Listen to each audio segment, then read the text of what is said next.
Infertility के शिकार दंपत्ति हमने बहुत दुखी देखे। आज हम आपको इनफर्टिलिटी के लिए योग बताएंगे। स्त्रियां हों या पुरुष हों, सब के लिए समान रूप से ये उपयोगी है। इसमें सबसे पहले भस्त्रिका,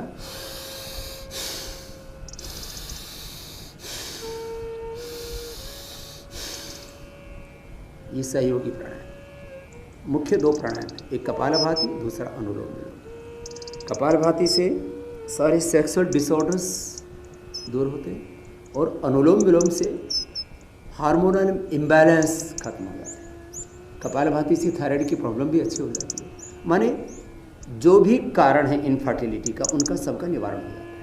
इनफर्टिलिटी के साथ साथ जो हम आपको योगाभ्यास बता रहे हैं, ये सेक्सुअल डिसऑर्डर्स में भी लाभदायक है, चाहे लेडीज को सेक्सुअल डिसऑर्डर हो या जेंट्स को। भस्त्रिका ऐसे 2-3 मिनट से लेकर 5 मिनट करना। कपालभाति, अनुलोम विलोम ये आधा घंटा करना। ये अभ्यास कीजिए, आपको संतान। कपालभाति प्राणायाम।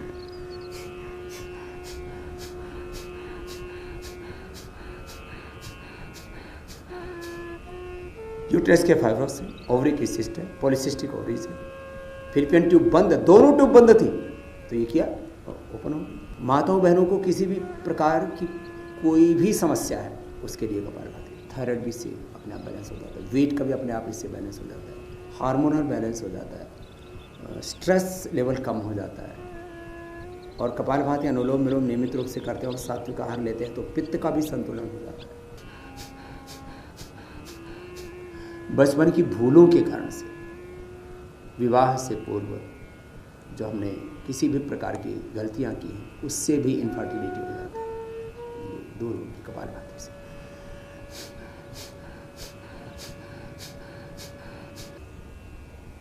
ब्रह्मचर्य आसन बहुत सरल होता है। ब्रह्मचर्य आसन में बैठ करके भी प्राणायाम किया जा सकता है, ये भी बहुत उत्तम होता है इनफर्टिलिटी के लिए। ऐसी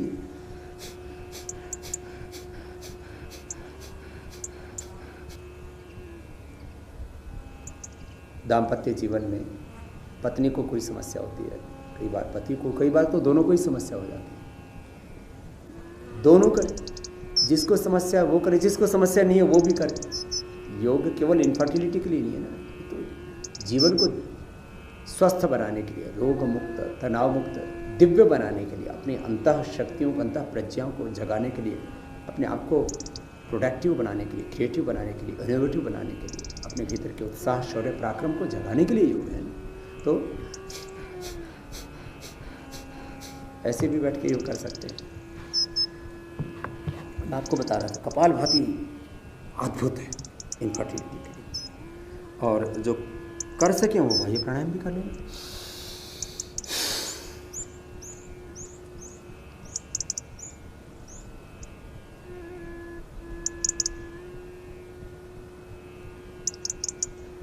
आप देख के डर गए होंगे, ये कैसे होगा। श्वास को बाहर छोड़ के बाहर रोक देते हैं, थोड़ी को कंठकों पे लगा देते हैं, जालंधर बंद, पेट को सिकोड़ की पीठ से लगा देते हैं, उद्यान बंद और नाभि से नीचे वाले भाग को ऊपर खींच लेते हैं तो मूल होता है। ये 3 बंद के साथ बाह्य प्राणायाम होता है। अग्निसार कर लीजिए।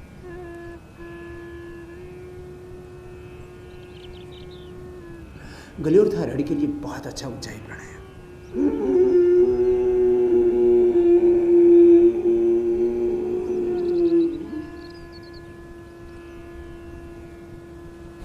जिनको थायराइड के कारण से इनफर्टिलिटी, उनके लिए बहुत अच्छा है। फिर अनुलोम विलोम भीतर से 72,72,10,201 डस नाड़ियाँ, कितना रहस्यपूर्ण रोमांचक है हमारे यहाँ से। पूरी नस नाड़ियाँ अनुलोम विलोम से स्वस्थ हो जाती है, शुद्ध हो जाती है। अष्टचक्र, नवद्वार, पंच प्राण, पंच कोश, पंच ज्ञानेन्द्रिय, पंच कर्मेंद्रिय, अंतःकरण, दृष्ट, पूरा अस्तित्व, एक एक स्टेम सेल, टिश्यू, ऑर्गन से लेकर के पूरा सिस्टम हमारा बैलेंस हो जाता है अनुलोम विलोम प्राणायाम से। बहुत ज़बरदस्त है ये भी। 15 मिनट से लेकर के आवश्यकता पड़ने पर आधा घंटा। और जिनके जीवन में कोई आशा ही नहीं रही है कोई संतति होने की, उनको तो हमने कपालभाति, अनुलोम विलोम 1 घंटा भी करवाया। यह अनुलोम विलोम। अलग अलग कारण हैं इनफर्टिलिटी के, उन सब का निवारण के लिए ये पूरा प्राणायाम का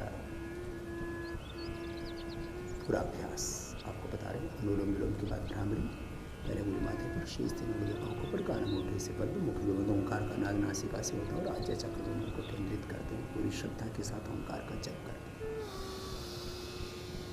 नाद के रूप में।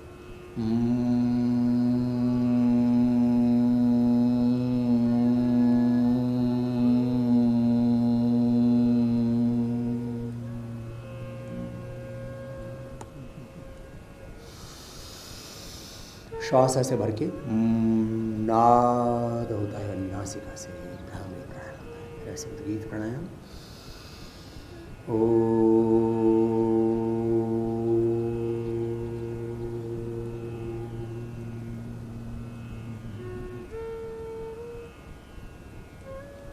थोड़ी देर श्वासों पर ओंकार का ध्यान कर लेना। भ्रामरी उद्गीत 5, 7, 11, 21 बार तक कर सकते हैं। थोड़ी देर 2-3 मिनट से 5 मिनट तक श्वासों पर ओंकार का ध्यान करना और भगवान से प्रार्थना करना। भगवान आपकी प्रार्थना अवश्य स्वीकार करते हैं, बहुत कृपा दया आप पर जरूर अनुग्रह करते हैं। ये तो प्राणायाम का अभ्यास है। इनफर्टिलिटी के लिए जो आसन कर सकें वो आसन कर लेना, नहीं तो कपालभाति, अनुलोम विलोम, ये प्राणायाम की क्रियाओं से आपको लाभ हो जाएगा। जो आसन कर सकें उनके लिए, क्योंकि रिप्रोडक्टिव सिस्टम के गड़बड़ होने से, थायराइड के गड़बड़ होने से, हार्मोनल इम्बैलेंस से, कई कारणों से मोटापा होता है।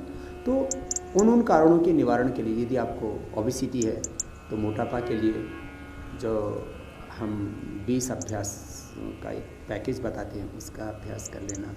थायराइड की प्रॉब्लम है तो थायराइड वाले अभ्यास कर लेना। नहीं तो सामान्यतः 12 आसनों का जो हमने एक सबके लिए योगाभ्यास का पैकेज बना रखा है, वो समग्र योगाभ्यास का पैकेज, उसको कर लेना। और जो यंगस्टर्स हैं वे शीर्षासन कर सकते हैं।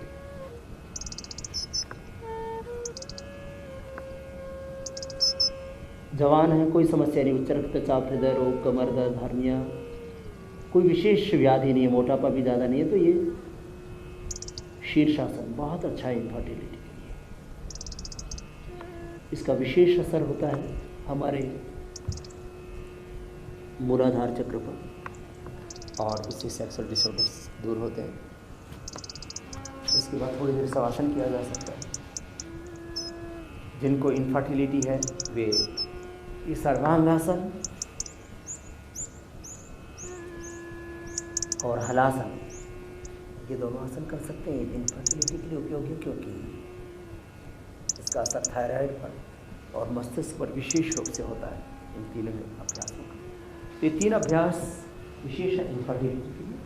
इनफर्टिलिटी के रोगी, क्योंकि मैंने कहा थायराइड के कारण से इनफर्टिलिटी होती है, तो उसके लिए ये ग्रीवासन ऐसे कर सकते हैं, उष्ट्रासन कर सकते हैं, अर्धउष्ट्रासन ऐसे, उष्ट्रासन ऐसे अथवा ऐसे। उष्ट्रासन थायराइड के लिए बहुत ही उपयोगी है।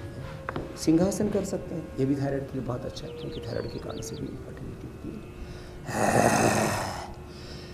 श्वास भर के और ऐसे भ्रूमध्य में देखते हुए और सिंह की तरह गर्जना करते हैं, ये भी इनफर्टिलिटी के लिए बहुत अच्छा है। ऐसे ही ब्रह्मचर्य आसन में बैठ जाए, ये भी इनफर्टिलिटी के लिए बहुत अच्छा है। इनफर्टिलिटी के लिए सबसे महत्वपूर्ण है कपालभाति और अनुलोम विलोम प्राणायाम, उससे पूरा रूपांतरण हो जाता है। इनफर्टिलिटी में हमने लेडीज़ के लिए देखा, शिवलिंग और पुत्र जीवक, ये 2 बीज होते हैं, सीड्स होते हैं, इनका पाउडर करके हम 2-2 ग्राम सुबह शाम गाय के दूध से खिलाते हैं और उसका अद्भुत लाभ होता है। एक जड़ी बूटियों से एक घृत तैयार करते हैं, उसको फल घृत बोलते हैं, उसको गाय के दूध में पिला देते हैं। फल घृत का सेवन करके और शिवलिंगी पुत्र जीवक, ये बहुत साधारण सी जड़ी बूटियाँ हैं, इनका सेवन करके हजारों लाखों बहनों ने इनफर्टिलिटी से मुक्ति पाई।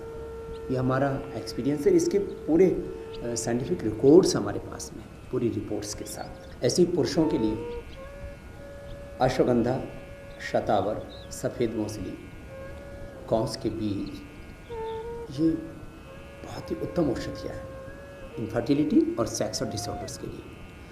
अश्वगंधा, शतावर, सफ़ेद मूसली, कौंस के बीज, इनका बराबर मात्रा में पाउडर कर लेते हैं और एक एक चम्मच सुबह शाम दूध के साथ खिलाते हैं। इससे भी सेक्सुअल डिसऑर्डर्स दूर हो जाते हैं, इनफर्टिलिटी दूर हो जाती है। बहुत ज़्यादा व्याधि बढ़ जाती है तो उसके लिए हमने यौवनामृत, शिलाजीत रसायन और चंद्रप्रभा टीका का उपयोग किया और हजारों लोगों की ज़िंदगी में इनसे खुशियाँ आई। माने पुरुषों में किसी भी कारण से इनफर्टिलिटी की प्रॉब्लम थी, दूर हो गई। तो आज हमने आपको ये बताया इनफर्टिलिटी के लिए, जो सेक्सुअल डिसऑर्डर्स के लिए